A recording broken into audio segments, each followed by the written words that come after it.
Okay, wonderful. Good afternoon, everyone. Thank you for being here. Hello from Claremont, where I wish I could report some better weather conditions. To clarify, Claremont and the surrounding areas, the immediately surrounding areas are safe, but Southern California and many communities, as I'm sure you know and are tracking, are definitely being affected by the heat and wildfires. So everyone, please stay safe. We are anticipating better conditions very soon, but today still a bit hot and a lot of activity around. So my name is Jeannie Scalmanini, and I am Executive Director of Alumni and Parent Engagement here at CMC. And I'm thrilled to welcome you to the first installment of CMC Connects for the 2024-2025 academic year. We have an excellent lineup planned this year, so please continue to check your email inboxes for any and all updates that will be coming all throughout the year. And a bit of housekeeping. Now is a great time to locate that chat button at the bottom of your screen. Please go ahead and say hello by putting your name, your year or your parent year, and where you're zooming in from in the chat. You could just pop that in there now. It's always a fun time to see so many of our community members across the country and globe. And in addition, we will definitely have some time for Q&A after the talk. So as you think of questions, feel free to put them in the chat. But if you prefer, you can also just send them to me privately as well, and I'll cover those at the end of the talk. A couple of very quick reminders before we get started. We have several great ways to connect in person via our chapter events that are held all over the world and in cities hopefully near you. And it is never too early to mark your calendars for Alumni Weekend 2025, happening this year, June 5th through 8th. Our zeros and fives are celebrating milestone reunions this year, but as always, all alumni are welcome, and we hope you'll join us. So without further ado, it gives me great pleasure to introduce Professor Branwen Williams, the George R. Roberts Professor of Integrated Sciences, Environmental Science, in the Kravis Department of Integrated Science, which we call KATIS here at CMC. That is the Kravis Department of Integrated Sciences. Did I say that right? I hope so. A lot of words. She's also the director of the Roberts Environmental Center. Her research seeks to understand the response of our environment to human activities, and it's funded by the National Science Foundation, the National Oceanic and Atmospheric Administration, and the Henry Luce Foundation. Today, she joins us to discuss using science to perform policy and industry. Professor Williams, thank you for joining us, and I turn it over to you. Hi, everybody. I'm so excited to see you on Zoom from Claremont. I am going to share my screen, so this will just take a second to get into projector mode. So I'm going to talk about a project that we've been working on for quite a few years now that takes place in the Gulf of Maine. It is a project that's extremely collaborative. So while I am here talking to you about it, it represents the work of a lot of collaborators at Bowdoin College, at Bristol University in the UK, Hamilton College, Iowa State University, Western Washington University, and then also a suite of students who have been in my lab through the years. On the right is kind of a snapshot from one semester of some of our student research. And we had one person who was joining us on Zoom for that meeting. We have branded ourselves as the Williams, the Marine Environmental Change Lab, but we think about environmental changes both in the ocean, but then also on land and how they intersect with people. I love my job because I get to work with the students, and sometimes they're kind of wondering what is my career going to look like? Am I going to be in STEM, or how am I going to use the skills I learn? And a story that I read that resonated with me was thinking about our careers and about our workforce as a braided river. So there's an article that came out a few years ago, and what they pointed out is that we shouldn't think about our careers as a kind of a pipeline about everybody should follow this pathway, but rather we should think about it as meandering and gaining experiences along the way. And I have a very good colleague who is the chief scientist for a nonprofit in DC, and she said that none of her experiences prepared her for her job, but rather the sum of all of her experiences. And so what we do on campus here is just one little snippet of what our students will go on to do, but it's amazing to contribute to that kind of development. And I'll talk a little bit more about what we do later on at the end of this talk.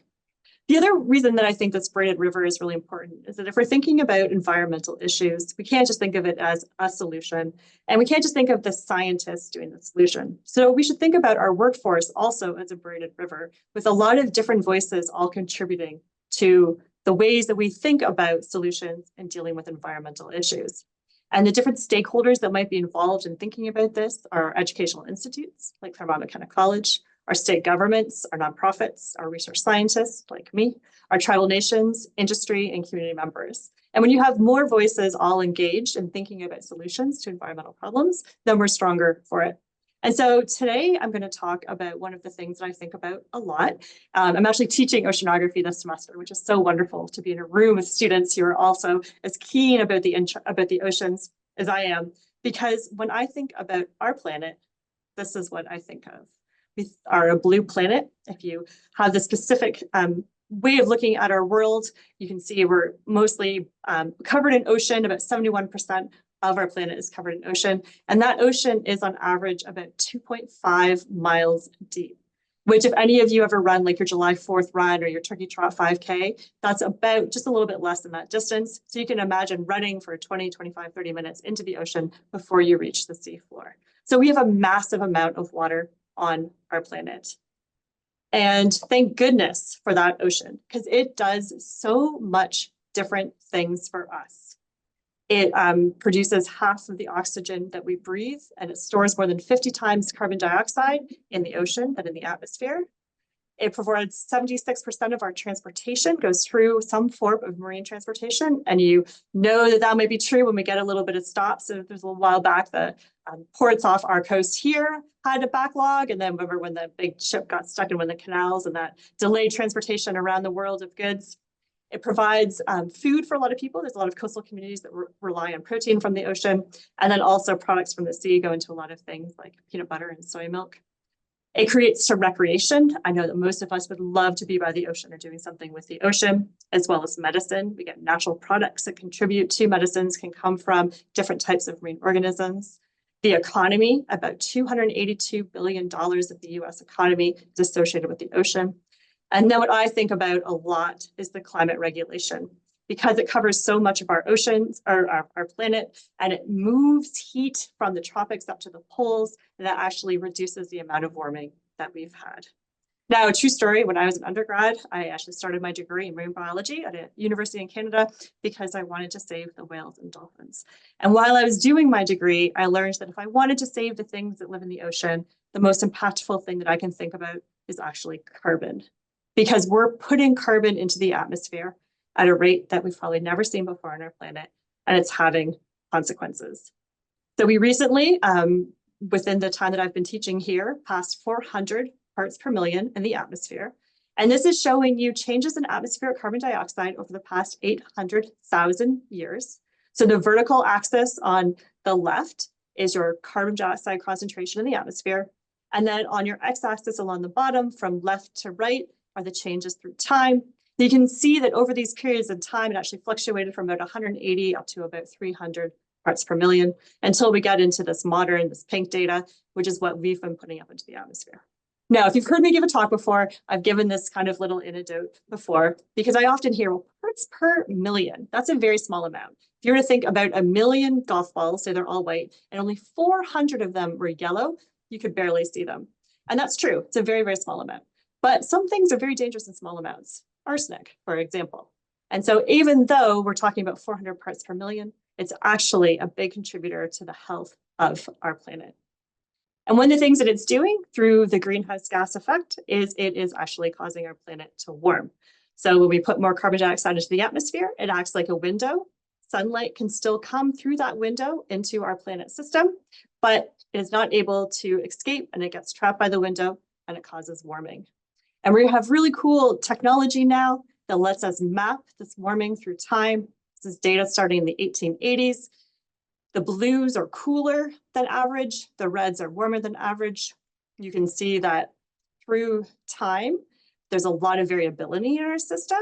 And it's actually not until about the 70s that we really start seeing warming on our planet. We can see that there's still areas that are a little bit cooler and a little bit warmer.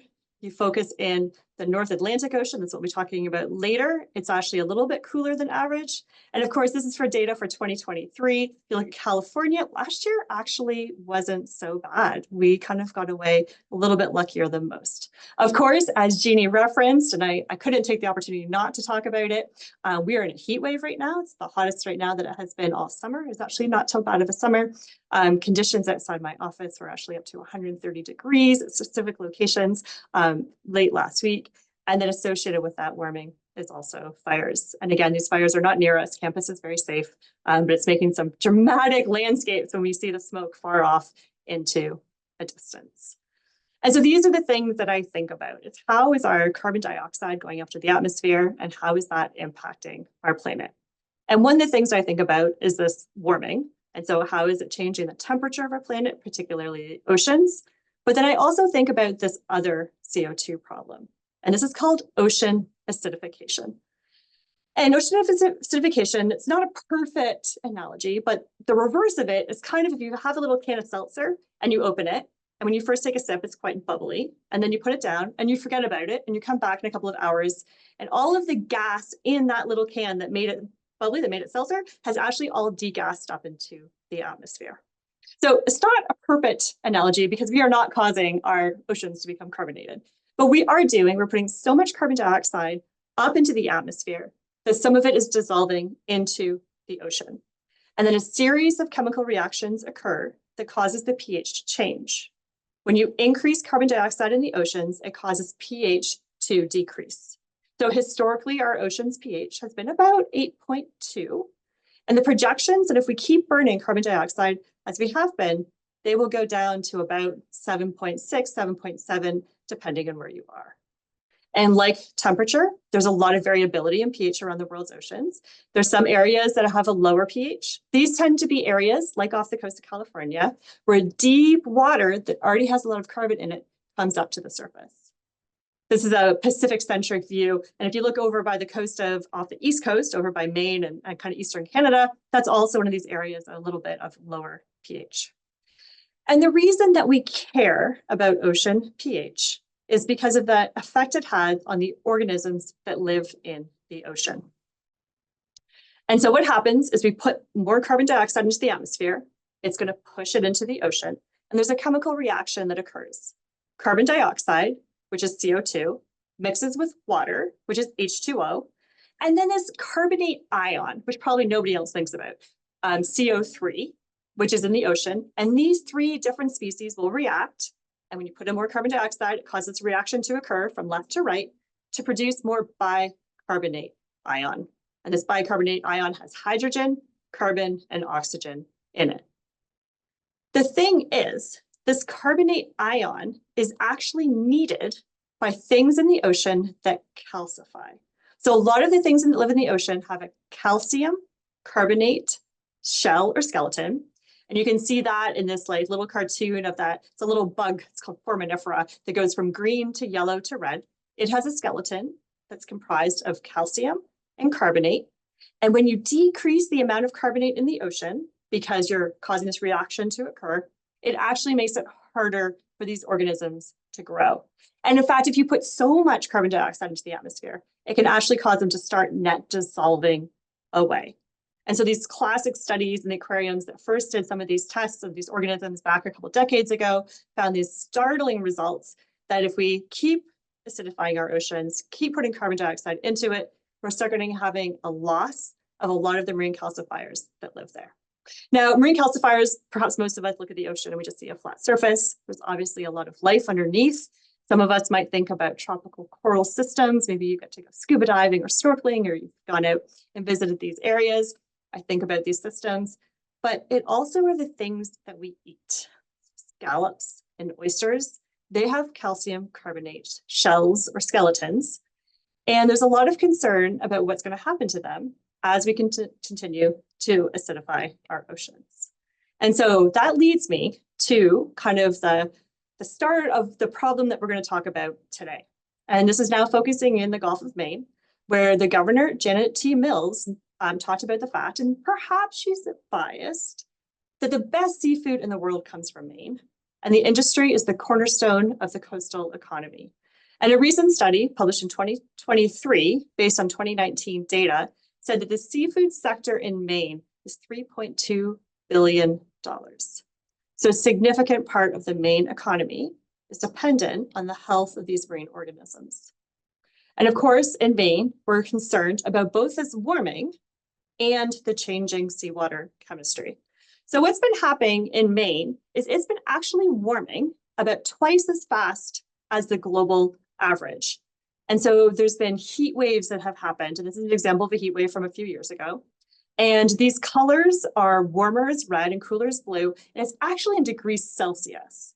So 5 degrees Celsius in terms of ocean water is a huge change. And we understand that these have been happening more and more frequently, and it's warmest than it's ever been in the Gulf of Maine that we have records of.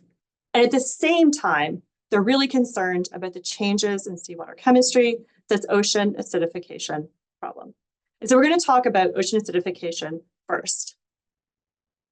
And the way that's been invoked as a tool, the lever we have to try and deal with ocean acidification, calls upon the Clean Water Act from 1972 that says we can restore and maintain the physical, chemical, and biological integrity of the nation's waters. And the way this works, kind of simplified version, is that you have to develop and adapt water quality standards. So what do you consider to be like healthy water conditions? Then you need to monitor those conditions. And then you need to assess the data that is happening at that time against those standards to identify impairment. So if you want to say that our oceans are experiencing ocean acidification, you have to first have standards of baseline conditions to then compare current conditions against. And if you're able to say what's happening now is outside of the norms of healthy waters, then you can develop your restoration plan, and then you can implement the plan to try and return to healthy conditions. And so in 2009, the Center for Biological Diversity, it's a nonprofit organization, actually sued the EPA for failing to recognize the impacts of ocean acidification on coastal water, for not doing anything about the problem. And they're saying that the states requires the states to identify water bodies that fail to meet the water quality standard. And so the EPA should be enforcing the Clean Water Act in terms of ocean acidification. They ended up settling, and the EPA issued a memorandum in 2011 when it was issued, and described how states could move forward. They said, where you have the information, you can address acidification in the 2012 listing cycle for impaired waters. So if you have the information, you can go ahead and say that your waters are impaired. However, they noted that the information was largely unavailable to support listing of waters in many states. So they said, sure, you can do it, but in fact, you don't have the ability to actually do anything about it. And so there's a failure of our tool, of our lever, the Clean Water Act, to be able to address this environmental issue. At the same time, there was scientists and social scientists working together, and they were talking about what controls do we have outside of the Clean Water Act to be able to enforce controlling it within existing laws. And one of the things they identified is all the things that contribute to ocean acidification. So far, I've presented it as a carbon dioxide top down into the water. But then I also talked about when you have deep water coming up to the surface. So that's upwelling at the front of this figure at the right. But there's other things as well. When you have runoff, so when you have material on land move into the ocean, it can have a lot of chemicals in it that can also cause water to acidify. So they said there's a lot of other things that we should be considering in addition to atmospheric carbon dioxide to reduce the harm that ocean acidification is causing. But they said at the same time, these water quality standards and impairment designations are only ecologically meaningful in light of baseline conditions, the vulnerability of ecosystems, and thresholds for ecosystem change, which are often undefined. So here's a state level, local level, you can get your own information to be able to then enforce policy, but you probably don't even have that data either. And so Maine, being really progressive and really looking forward, they put together a commission, which has, I think, the longest title of a commission that I've ever seen.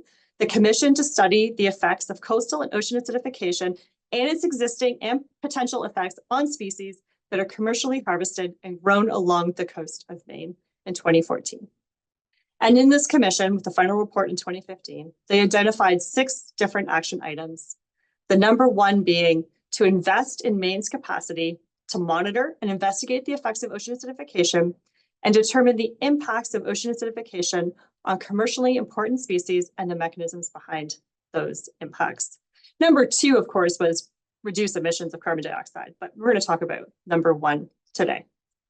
They formed a group called MOCA, the Maine Ocean and Coastal Acidification Partnership, to carry out the recommendations from the commission. And this was formed of a variety of stakeholders. So thinking about what do we need for success in investigating the policy and solutions for this issue. And we need all of these stakeholders from these different groups. And one of them was my colleague at Bowdoin, who then called me up as a research scientist to lend my expertise to this project based on work that I'd already been doing on the East Coast. And so the policy problem that we started with as the grounding point for our research was that Maine policy and stakeholder responses to ocean acidification are limited by very limited modern ocean acidification data and the lack of a pre-anthropogenic context. And pre-anthropogenic means what are those baseline conditions before people started changing them? And so in Maine, there's actually very limited data. And this is a figure that's actually a figure that a student put together last spring for me. And we've been playing around with it. She's animated it. So it shows how the observations change through time and across steps. And we're going to start developing hypotheses from this figure.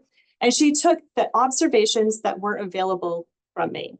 And this is over about 40 years across the entire depth of the Gulf. Each dot is a measurement. And then the color bar is showing you the changes or the pH value that was recorded between a couple of really low values in purples about 7.4, 7.5, up to, we don't quite get up to 8.2, which would be considered normal ocean water. But you can see this is not a lot of data. And part of that stems from the fact that pH is a really hard measurement to make. We can go buy like a $50 temperature sensor that you could go put out in the ocean that could collect data every minute, and it would cost about, $50, and you can go back after a year and collect and have all this data. An equivalent thing to measure seawater pH is about $10,000. So it's a very difficult measurement to make, which is part of the reason why we don't have these baseline conditions. But we're working now to take the information that's available and then to see if we can do some statistical techniques to fill in the missing data points to see what we can say about what the modern pH is from instrumental records. But the reason that I was brought on was because it's something that I think about, and that is looking at historical variability, which we can discover from these things called climate archives. And so the question we had is, can we create historical pH data by using seawater pH that's captured as a proxy in these archives? And if we combine this instrumental data with these archives, then we'd be able to identify what baseline variability is, and are we seeing this deviation? Are our waters impaired that we could then try and enforce the Clean Water Act? So climate archives, what are they? Well, I'm going to start on land to explain them, which is not the ocean, but I think it's a bit more intuitive. It might be that if you've seen a tree and it gets cut in a cross section and you've seen a trunk. In fact, if you're ever in Claremont at our botanical gardens, they have a big one that's along one of the paths. It's about 2,000 years old. And some of these trees are really amazing. In California, many of these trees are stressed by rainfall. Well, the lack of rainfall. So when it rains, it's actually going to grow more. And when it doesn't rain, it grows less. And these trees will grow annual growth rates. And so if you know when you collected the trunk, and most of the time we don't cut down, well, other scientists I don't work with trees, they don't cut down the tree, but they can take a core and they can drill through the center of it and extract the core. And that way the tree stays healthy. You can actually measure the widths of these rings through time and create a reconstruction of rainfall. So if you've ever heard anyone say, this is the driest it's been in California for the past 2,000 years, they're getting this information from tree rings. And so trees are great. I really love them. But I do the same thing in the oceans. And I work on different types of organisms. One of them is a coralline algae. So this is water from one of our field collection sites in Maine.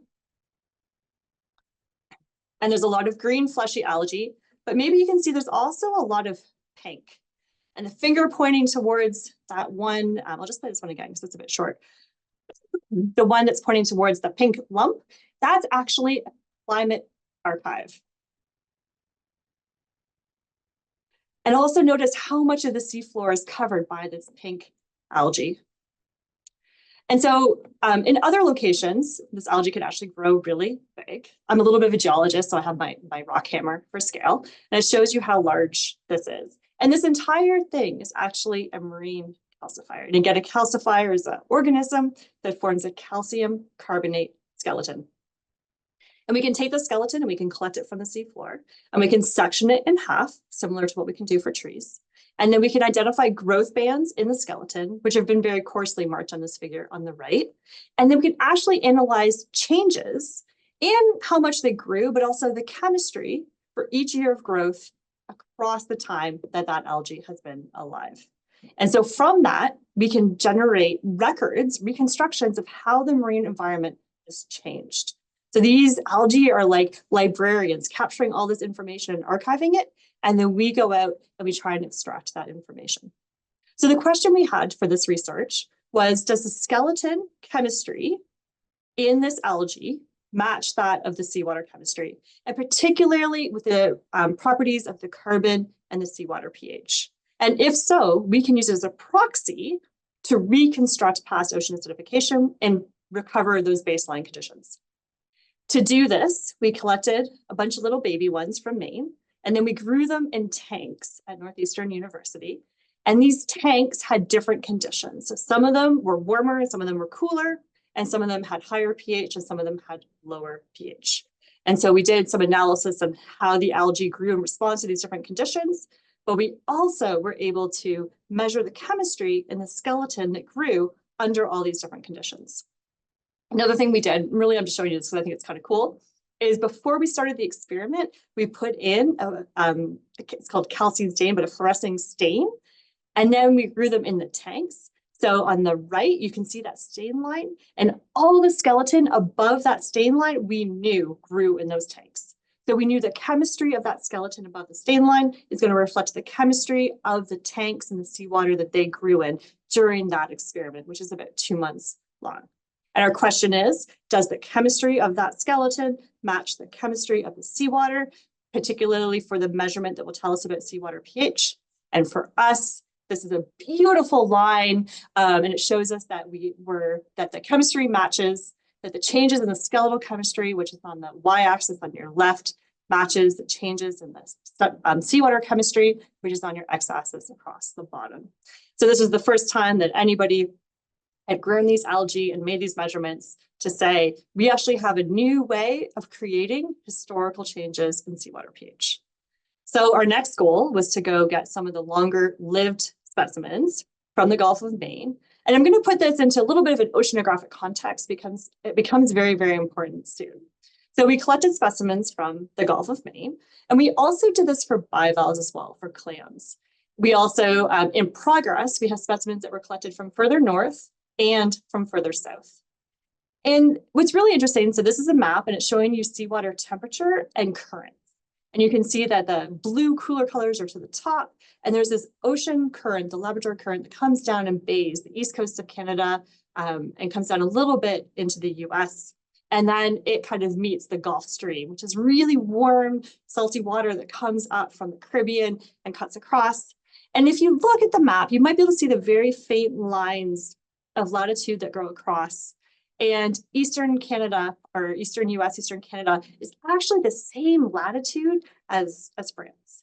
But if you think about what France looks like in the winter, and you think about what Labrador and Canada thinks about the winter, they're very, very, very different climates. France might be a wonderful place to go visit, and Canada might be under 6 feet of snow.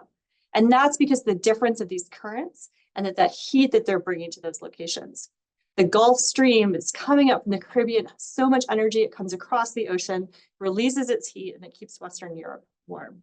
Conversely, that cold, cold current comes down from the Arctic, and then it cools down along the east coast of Canada and a little bit into the US. So this is kind of we call it our environmental setting or an oceanographic context. So what we did, we took our specimens from the Gulf of Maine, we sectioned them, we analyzed the chemistry across all the growth layers, and then we put that on a time axis to see how the seawater pH had changed along with our modern investigations. And we got this plot, times going from left to right. Seawater pH is on the y-axis. And if you've been paying any attention to what I've been saying, you would say, I would have expected that curve to go down. I thought pH was decreasing. And we were surprised. We said, I wonder what happened. So we went back and we looked at our data and we reran some analyses. We got more data points on it. And what we found is that seawater pH is variable and there's no decreasing trend. And we don't see evidence of ocean acidification occurring. And so one, that's kind of exciting, shows that this global phenomenon, there are some places that are little safe havens from it. So right now, seawater chemistry in the Gulf of Maine is actually doing okay. But then, we're scientists. So then you have to ask yourself, well, why? Like, this is not consistent with our understanding. And if we go back to the oceanographic context, and we did this in alongside a lot of other data, so climate modeling studies, a lot of other measurements from proxy archives, samples from all the way along the East Coast. So it's not just our data that we're getting this from, but a much, much bigger picture and understanding. We realized is that Labrador current, it's cold water, it's nutrient rich, and it has low alkalinity. And alkalinity is the ability of water to resist acidification. Conversely, the Gulf Stream water is warm, it's nutrient rich, and it has higher alkalinity. And it means that this water coming from the Caribbean is actually able to resist changes in seawater pH. It has other elements in it that kind of buffer it from the changes. And consistent with this bigger understanding of what's happening in the North Atlantic Ocean is that the Gulf Stream is actually changing. We're not sure yet how much of those changes are caused by human or how much of them would have occurred anyway, but it's changing.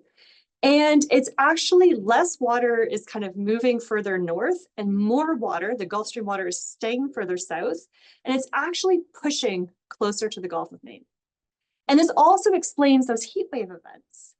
The heat wave events are being caused in part because more of this really warm Gulf Stream water is moving into the Gulf of Maine. And so with this context, what we have interpreted is that changes in the Gulf of Maine are reflecting changes in the broader North Atlantic Ocean, and we actually are hiding ocean acidification and delaying its onset. So that's kind of our wrap up of our first project that we worked on, and it's currently in review.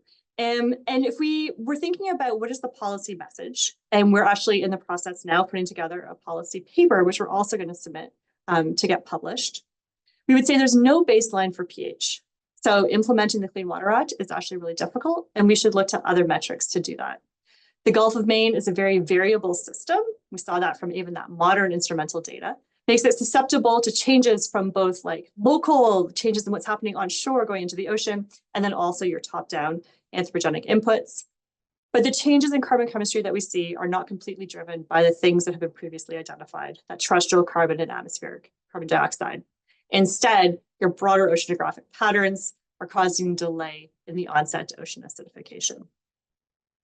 And so if we think about our results from this finding, we're now reporting it back via policy papers to different people in that MOCA group and then the broader community who are really interested in what's happening with their seawater. So this is thinking about it from a policy perspective, but we also want to think it from an industry perspective as well.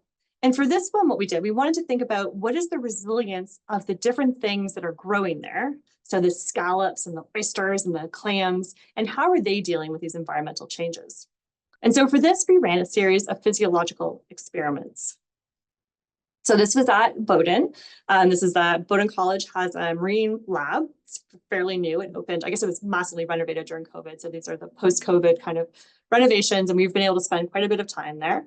They have a dock that goes out, and then on the right are these flow-through seawater lab conditions where they bring water from the ocean directly into the lab, and then they can change the chemistry of it or the temperature of it, and then they put it into tanks, and then we can grow things. And I'm really excited about the next couple of slides because the first set of slides is from a former Claremont College student who wrote it up for her senior thesis. And then after that, it's what she has prepared as the first author in a publication that's also in review. So our students are really integral to this research. Now, I was talking about seafood and aquaculture. We actually ran these experiments on those coralline algae. Don't recommend eating coralline algae. It'd be like eating a rock. Not great for your teeth. But if you remember from those underwater video that I showed you, they actually are a significant part of the ecosystem. And so if they disappear, It's going to compromise the ecosystem integrity, and you're going to lose a lot of other things as well. So we ran more experiments where we grew them in these 10 conditions, and we measured changes in the height and the weight. And we did this for different carbon dioxide concentrations of pH and different temperatures. So what we're looking at here are changes in heights in specimens that were grown in different temperatures, and temperatures are represented by the colors. So purple is 3 degrees Celsius, teal is 6 degrees Celsius, and yellow is 9 degrees Celsius. And then at different pH treatments, so 7.4, 7.6, 7.8, and 8. 8 being kind of what it is today, 7.4 being under kind of heavily OA conditions, but also we saw that some of those coastal areas were actually getting down to pretty low. And what we saw is that temperature and ocean acidification had no impact on the height, or how much, how fast, or how high these specimens grew. But if we look at changes in weight, we can see there's a very strong impact of seawater pH. So it doesn't really vary by temperature. One thing I'll say is that we grew them at temperatures we know they would grow. They do have a maximum temperature of about 14, 15 degrees Celsius. And so they are actually being impacted by the heat waves that are going on. So with this one, they were in their happy temperature range, but we do actually know when they turn unhappy and they would stop growing. But with the pHs, what we saw is that the weight was the highest when you're looking at normal pH conditions, and weight decreased as pH went down. So they grew happy as can be. We're actually so happy with how they grew. They were very happy algae, we like to think. But the integrity of the skeleton, the weight of the skeleton wasn't as good. And so we use this really cool technology. It's available on campus called scanning electron microscope. And we can go in and look at the structure, the crystal structure in these algae. And so just to orient you, there's a scale bar in the middle of the bottom in black, and this is 10 microns. And a way to think about that is a single hair, if you were to look at one of your hairs, the diameter of a hair is 100 microns. So we're using this really cool microscope to look at very, very, very, very small. So 1/10 of the distance across your hair, and to look at the actual like crystals of calcium carbonate in the skeleton. And what we think is happening is that on the left would be kind of like a healthy skeleton. These black little circles are the cells. And then all of that white gray stuff in between it is the cell wall, and that is your calcium carbonate. So that is what we're really interested in. And if you look at the one on the right, you can see it still has the cells, but there's much, much less calcium carbonate. So more holes, less skeleton. That changes the weight and makes them lighter. And it also makes them more vulnerable if there was a storm that went through, if there was something came and sat on top of it. Some things like sea urchins like to sit on top of them and graze them to disturbance by humans. So it compromises the quality of the skeleton and thus their ability to grow. But again, we're also interested in things that we could eat. This is a bit more intuitively kind of more accessible to thinking about industry and the seafood and aquaculture industry. And so these are some of the clams, and we did the experiments with 4 or 5 different types of clams and scallops. Our scallops are really tricky. They like to escape. They had the biggest personality I've ever seen of a bivalve. They kept jumping out of tanks. So I'm going to show you results from 2 different experiments.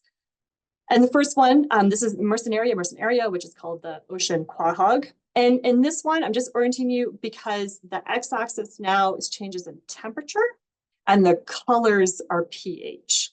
So the yellow, the teal, the blue, and the purple are different pHs. And we have change in height at the top and change in weight at the bottom. And what you'll see, there was no impact of pH on either height or weight, which is really great. And we saw that they actually grew better when it got warmer. This was only up to 12 degrees Celsius in these experiments, but so far that seems great. Then we also looked at Maya arenaria, which is a soft shell clam, and we saw similar things with seawater pH. There's no impact on seawater pH in these specimens. They didn't really seem to mind it. They grew a lot, but we were starting to reach the top of their temperature tolerance. So by 12 degrees Celsius, they were starting to not grow as much.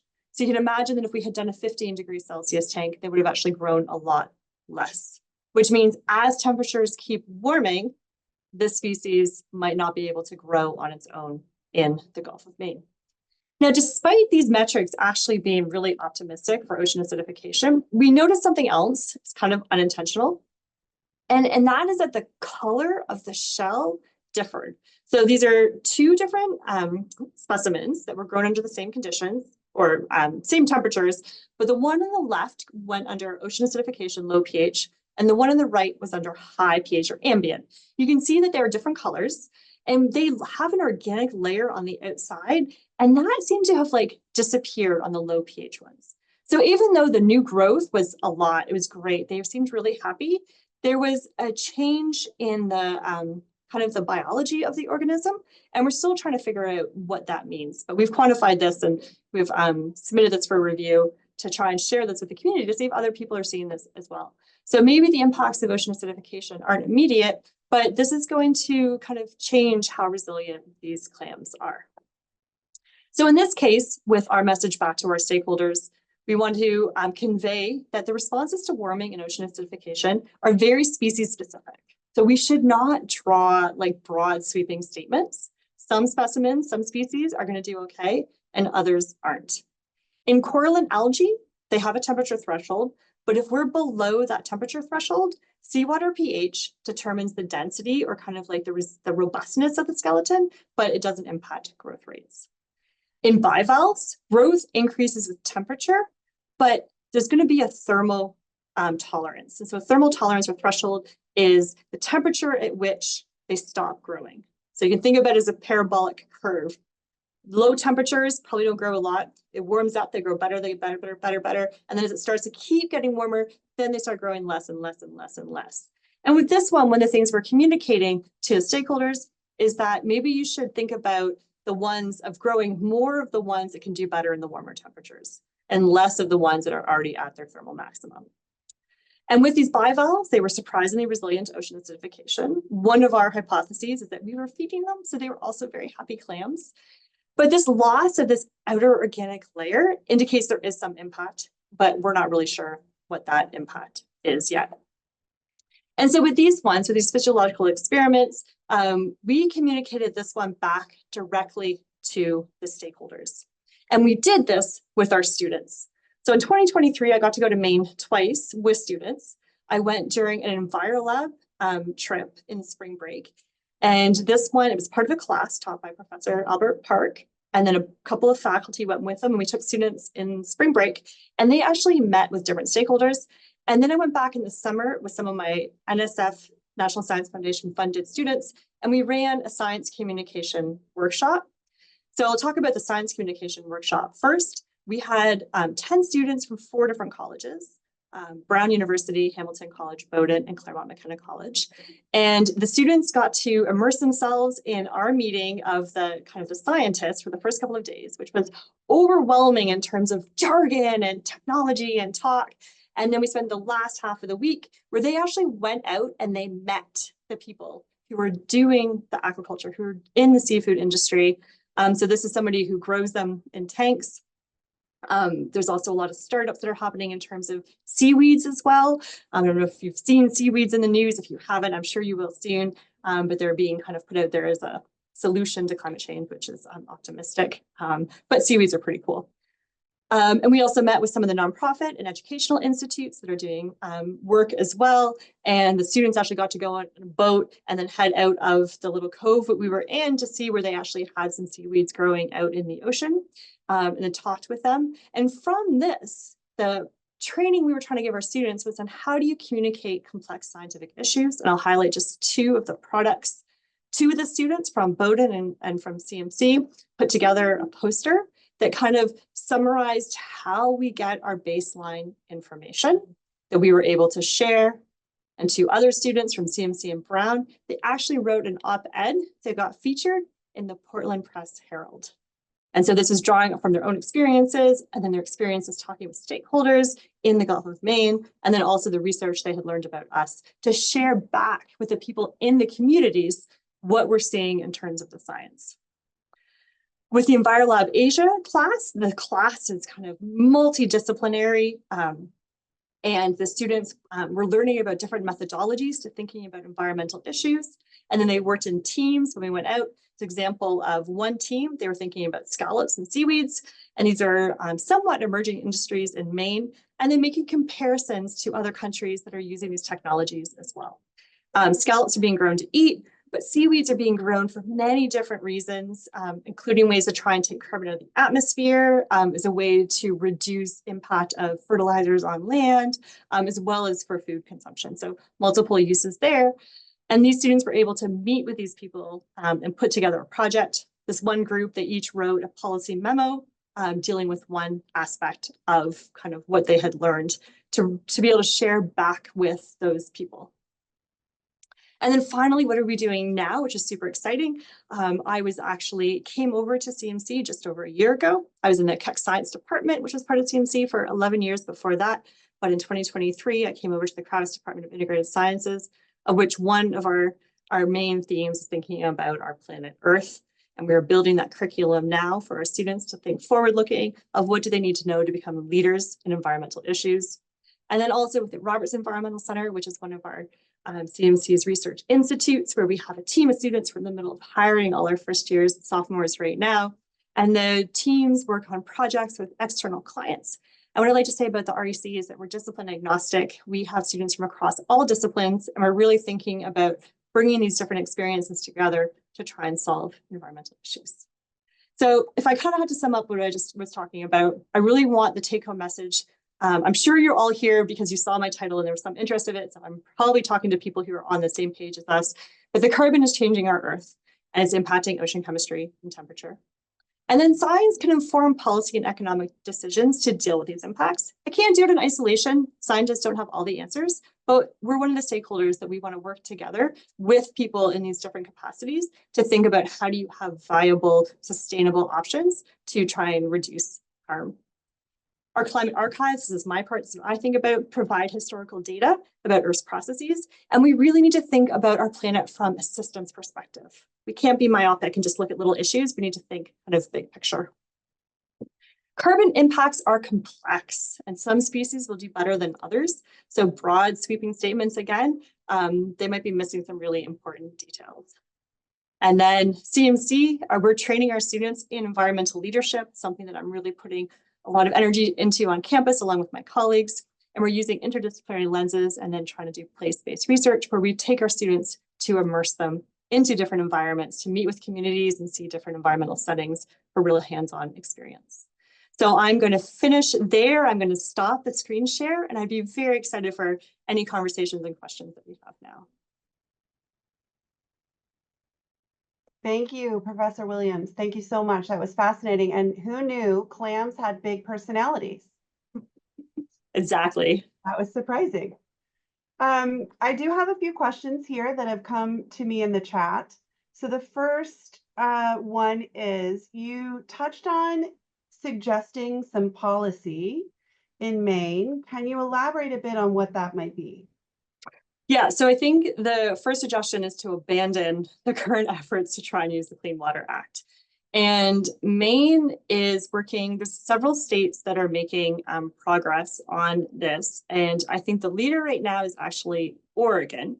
And what they've moved away from is a chemistry-focused perspective. We don't have baseline pH conditions. We're not going to be able to get them very well in many locations. If you don't have your clams or your algae growing there, it's really hard to get that data. So they've actually gone to impairment in terms of the health of different organisms. And so they can actually create time series of these marine calcifiers and then look at how they've changed through time. And so instead of using it from a chemistry, the water is impaired, they're saying the biology is impaired. And so I'm not sure if it's through an organ or if this is still in the works, but they're moving forward on that. And I think that's going to be the model that some of the other states follow. Great, thank you. The next question I have here, can you talk a bit more about how you feel the new Integrated Sciences Building Center will actually benefit CMC and beyond CMC, some real world ways? Yeah, I'm really excited. So as I said, I was in Keck Sciences and I made the decision. I had to apply and come over and join this community. And I'm really excited about what they're doing. And there's a couple of things that the integrated sciences is doing that really stands out to me. One is we're trying to really get science literacy into all of our CMC students. And so having the ability of a really strong GE curriculum for all of our students, I think is really important. And it's being done through our Sci 10 course. And that's not environment focused right now, but it's doing an amazing job. We're in, I think it's the third semester that they're running it, to really think about what do students need to know who aren't going to be necessarily science majors, and take those skills with them, including kind of computational thinking, thinking about hypothesis questions, applications. And then in terms of the kind of the Earth sphere, which is the one I think about, we're going to be able to integrate concepts that are relevant earlier in the curriculum. So historically, students would go through intro bio, intro chem, maybe intro physics without ever actually thinking about environmental science. We'd have to say, just wait, it's coming, it's coming. And now we're going to get that in there. And so when they're taking intro chemistry, they're going to do it thinking about greenhouse gases, or maybe, you know, some ocean acidification will make in there. It's a really great example of acid-base chemistry. And so we're going to embed it all the way through that intro curriculum. And that's really, really exciting for me. And the last thing we're going to do is then once you get to the upper division, there's going to be intro to theme courses. And that's where we're going to bring our students, the ones who are interested in Earth, we're going to cohort them together. And then we are going to make sure that we can really teach them what they need to know to be able to be stewards of our Earth system. And do that maybe in conjunction with some other disciplines as well. Because again, science isn't a vacuum. It needs to be done in conjunction with thinking about, you know, our economic solutions and with our policy solutions, and then also thinking about, you know, our humanities and our communications and our experiences. Because as we've seen, we've kind of, those always haven't been included, and kind of to the detriment of the progress we've made. So we're thinking about it both for the GE curriculum, for the majors, and then also integrating within sciences and outside of sciences. Perfect, thank you. This next question, scientists perhaps rely a lot on the work of their predecessors. Do you have any difficulty with the way that some of your predecessors have conducted their research, or some examples of how their methods came into conflict with yours? Oh, that's interesting. So two things in there. I think respectful conflict in science is actually very productive, because you do want to have to go through a certain set of process to have confidence in what you're saying. So if you ever see one paper that, you know, solves all the world's issues, it's not the way science works. It takes a decade for us to have consensus, and that should be with different types of scientists asking different questions that all emerge towards a common kind of consensus. And that's when, for me, I really kind of internalized anthropogenic climate change, is because I started off as a marine biologist. I ended up doing a lot of other things. And then people who had been geologists, and then people who had been thinking about like astronomy and physics, very different skill sets, don't hang out together, but started exploring it and all realized the implication of what was happening today. So that, I think, is actually can be healthy for science as long as it's respectful. In terms of the history of science, it can be massively problematic.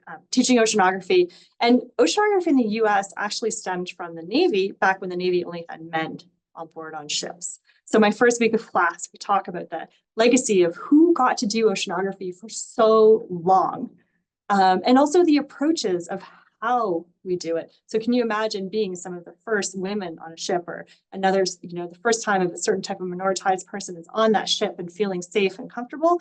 And this is recent, right? Within a couple of decades. So we talk about the legacy of who got to do science, and then try not to dwell, but then think about, okay, so what are we doing now? And the field of oceanography has been transformative in the past decade. And there's a couple of people, they have ships, some of them come from tech money. So Schmidt they have a research vessel. And I tell the students, it's probably easier for you to get onto that vessel than it is for me, and point them, these are the internships you apply for, and this is how you get into it. And there are a lot of people that are putting in so much energy to change who gets to go science. In terms of the methods, a lot of these climate archives have been in other countries, and there's been a kind of a bad history of people going in and taking samples and being extractive. And so when we work, it is a different process. We spend a lot of time thinking about where are we going for the fieldwork? What is the setting? Who are the people? What questions are they asking? And try, instead of being it about my science, being it about who you are and what are you working on and how can we help with that? So that's, yeah, so a lot we could unpack, but it is something that I think about pretty heavily. Great, thank you. Digital visualization was mentioned, but most of the diagrams were classic. How can students learn how to communicate technical information to policymakers and public that don't have technical backgrounds? So the students don't have the technical backgrounds, or the people they're communicating it to? How can students learn how to communicate technical information to policymakers? I think that the people they're communicating it to, Okay. if I'm understanding it right. Yeah, so there's quite a few strategies that we go through. And with the science majors, it's tricky because we want to train them to both be really good communicators to other scientists, while simultaneously teaching them to be really good communicators to non-scientists. So when you hear this saying scientists are bad communicators, I push back a little bit. Scientists are amazing communicators, but we're only really amazing at talking to each other because that's what we were trained to do. So now there's a big effort to train scientists to also communicate to non-scientists. And there's things that we go through and how we talk about that. And the big thing is, who is your audience? And so for this talk, I talked with Rebecca. We had a conversation, is who is my audience in this? And I've given other public talks where there was no jargon, there was no data slides. In fact, I gave a talk one time and my prop was over there, it was a blow up globe. And so I really, for me, the first thing you need to think about is like, who is your audience? So I always talk about that with students. And then thinking about what do you have available to you? And so we're on Zoom. This is very different than other types of environments. If I'm on stage, if it is a one-on-one conversation. And then thinking about, most importantly, what's your message? What's the one take home you want them to remember? And how do you convey it? And you get rid of everything else. Everything else comes out, including all the jargon. You take out all the slides that you can. I do have a version of this talk that I gave down at Scripps Institute of Oceanography, and we had way more science and data in there. And then I give a version that's actually a lot later and a lot shorter, and there's actually no data slides. And so you can't always be perfect for every audience member, because even amongst you all that are here, what your interest is, it's going to be different. But just thinking about who your audience is and what they want. And so these are things that we talk about in the classroom. They're not going to get it at any one point in time, but between multiple times, I always think you should repeat skills, right? You don't just teach a skill once and expect mastery, but you have to return to these themes. I did in the past have the ability to teach a science communications class, and the students practice a lot communicating. And in that one, they were communicating to their peer groups, so it was to other undergrads. But we did talk a lot about if you were going to talk to like a really non-technical audience, how that would look different. But I think it's the opportunities. And so with the students, you got to try. And so whenever we can, we always try and talk about it. And then we also in lab group as well. So my students will have a chance to practice communicating and sharing. They likely won't be going to talk to an external policy member, but they will have a chance to communicate with different audiences. Always go find your non-science roommate. Ask them to listen to you, and as soon as you get stuck, they get stuck, right? You gotta rethink it. And imagine they're a very sympathetic audience too. So, but trial. So there's the kind of the things you want to do it well, but then also how do we embed that into the curriculum so they can get repeat practice with it? And there's best practices. It's actually really easy to do, and it's really fun to do. And different audiences can ask questions that you're not expecting. And it makes you work because you have to make sure you know what you're talking about to be able to simplify it down while still being accurate. So it's really fun. Thank you. Okay, so we are at 5:01, being mindful of time, but we do have one more question in the chat. I will put a shameless plug for our next CMC Connects, which is going to be October 16th with Professor, is it John Shields, I believe? He's going to be talking about class divide and political shifts, exploring the impact of education. So that's our next one. Mark your calendars. But I do want to get to Jeannie, yes. I wanted to put in a plug as well, because Branwen Williams has done such a great job here today. 50 lucky alumni, including some people on this call, are going to join her in January for a CMC expedition to Antarctica, which will be great. But her colleague, Jason Keller, is leading an expedition for CMC to Patagonia, and I've put the link in the chat for anyone who might be interested in joining Professor Keller in Patagonia. Thank you. Great. Thank you, John. Yes. So the last question, though, Branwen, I want to get to, how are the streams, Gulf, Labrador, expected to change in the future? Will the Gulf Stream continue to move closer to Maine? That is such a great question, and it is one of the most controversial topics in oceanography today. We're both trying to understand what's happening with El Nino in the Pacific Ocean, and then what's happening in that North Atlantic Ocean. Evidence is suggesting, we call it slowing down, so that Gulf Stream current is not moving as far across the Atlantic Ocean. It is staying closer to the US coast. And it's quite controversial. There's very different opinions who are having a rich disagreement that is playing out in the science field. And I think this is to the benefit of our field. So that by the time we come to a consensus, it will be a consensus.